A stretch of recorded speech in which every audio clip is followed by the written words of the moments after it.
Good morning তোমাদের সবাইকে। দেখো আর একটা নতুন ব্লগ নিয়ে চলে এলাম। আজকে হচ্ছে সোমবার, আর সকাল থেকে মেঘলা আকাশ, সাথে বৃষ্টি তো হচ্ছিলই। তার মধ্যে আমি 5:30টার দিকে ওই বাড়ি থেকে এখানে এসেছি। আর এখন বানাচ্ছি হচ্ছে যে রুটি। ভাত হয়ে গেছে, রুটি বানাচ্ছি সোনুর টিফিনের জন্য। আর সোনু কিন্তু এইমাত্র এলো, এসেই মুখ টুক দিয়ে ভাত খাচ্ছে, সিদ্ধ ভাত। সোনুর মুখটা দেখো।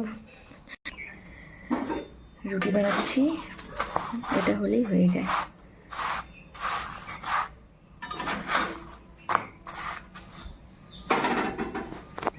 এই হচ্ছে আমি, আমার অবস্থা খুব খারাপ। রান্না বান্না খাওয়া দাওয়া রেডি করা সব আমি করি। আমি নাকি মোজা পরাইতে পারি না, আমি মোজা পরাইলে নাকি কিস কিস করে সোনুর পায়ে। মানে যত নতুন নতুন কথা সোনুর কাছে শুনতে পাওয়া যায়। ওরই কাছে রাখতে আমি মোজাতে পরাইতে পারি না।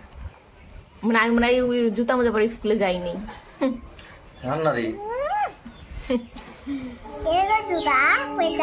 আমি সাদা জুতা পরে গেছি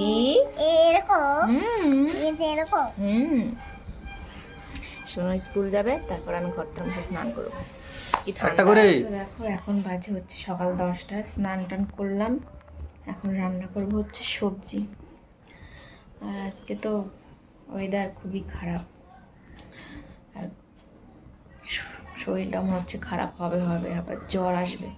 গলার মধ্যে খুসখুস খুসখুস করছে, মানে সিগন্যাল দিচ্ছে যে আমি আসছি কদিনের মধ্যেই।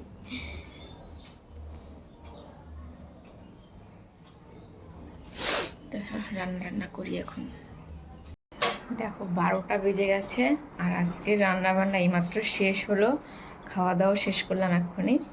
সোনুর বাবা খেয়ে টেয়ে বোনের জন্য নিয়ে গেল, আর বোনকে ভাতটা দিয়ে সোনুকে আবার আনতে যাবে। আজকে এক ফুটও রেস্ট পাইনি সত্যি সকাল থেকে। মানে ওই বাড়িতে ঘুমিয়েছিলাম না, এসে কাজকর্ম করতে করতে অনেকটা দেরি হয়ে যায়। তার মধ্যে মাছ আনতে অনেকটা দেরি হয়ে গেছিলো সোনুর বাড়ির জন্য। আর এদিকে তো মেঘলা আকাশ, জামা কাপড় এক ধুয়েছি, একটাও শুকায়নি, ভালো লাগছে না। ফ্যান চালানো আছে কারণ চুলগুলো ভিজা পুরো। আর আজকে বাবা মা আবার রিটার্ন হবে, মানে রাত 11টায় ট্রেন আছে। কত রাতে ট্রেন ভালো, মানে পৌঁছতে পরের দিন মঙ্গলবারে আসবে আর কি। আজকে তো সোমবার, মঙ্গলবারে আসবে। তো শোনো আসুক, তারপরে আবার একটা ডিউটি, ওকে স্নান করাবো, খাওয়াবো, তারপর দুজনে মিলে একটু ঘুমাবো। তো দেখো এখন বাজে হচ্ছে বিকেল 4টা। ঘুম থেকে উঠে সোনুকে খাইয়ে টাইয়ে টিউশনিতে পাঠালাম, ওর বাবা এসে নিয়ে গেল। এখন আমি খাওয়া দাওয়া করবো, তারপর রুটি ভাজবো, তারপর ওই বাড়িতে যাবো। আর এদিকে আমার শরীরটা আবার খারাপ হয়ে গেল। কদিন আগে একটা মুখে এখানে কী হয়েছিল, এই নিয়ে পুরো 1 সপ্তাহ খেতে পারতাম না। আবার জ্বর কাশি মানে আসছে আর কি, দেখা দিচ্ছে আস্তে আস্তে। কদিন পর পর এরকম শরীর খারাপ কেমন লাগে বলো তো? ভালোই লাগে না। কি যে শুরু হয়েছে আমার সাথে, সত্যি কি বলবো। মেয়েটারও শরীরটা পুরো খারাপ, সর্দি কাশি। ওয়েদারটাই কেমন ঠান্ডা ঠান্ডা, এই বৃষ্টি এই রৌদ্র, শরীরটা হচ্ছে এই জন্য খারাপ। তো ভাত খাই, তারপরে যাই রান্না বান্না করে নিয়ে। ভাল লাগছে না কিছু।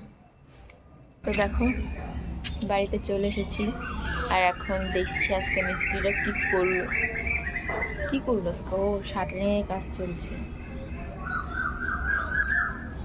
কবে যে ছাদটা ঢালাই হবে, যে বৃষ্টি শুরু হচ্ছে, বাপরে বাপ। তো দেখো এটা আমাদের সিঁড়ি রুম, আমাদের সিঁড়ি। আর এদিকে দেখো যে শাটারিংয়ের কাজ চলছে।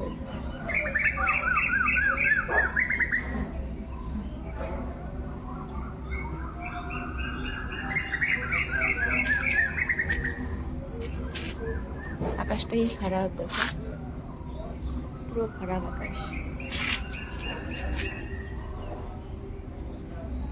কিরে মোবাইল, এই মোবাইল, ওই মোবাইল, মোবাইল দেখার তাল কি শুনুর বা।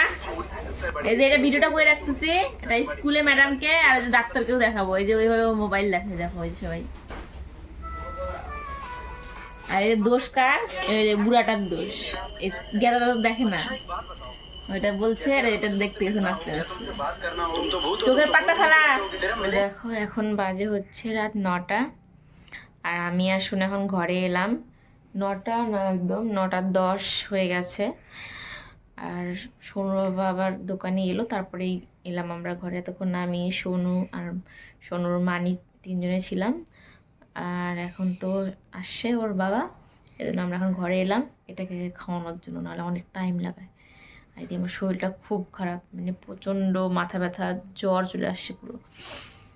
তো এখন সোনু আর আমি খাওয়া দাওয়া করবো, ততক্ষণে ওরাও চলে আসবে, তারপরে ঘুম। আর বাবা মার ট্রেন সেই 11টাতে, এখন পাটনাতে আছে, কখন যা আসবে। তো চলো, আজকের ব্লগটা এই পর্যন্তই রাখছি। ভালো একটা লাইক করে দিও, চ্যানেলটি সাবস্ক্রাইব করে পাশে থেকো। দেখা হবে নতুন ব্লগে। সবাই ভালো থেকো, সুস্থ থেকো। Tata, good night. সোনাকে দেখানো শুধু, রাখছি। সবাই ভালো থেকো।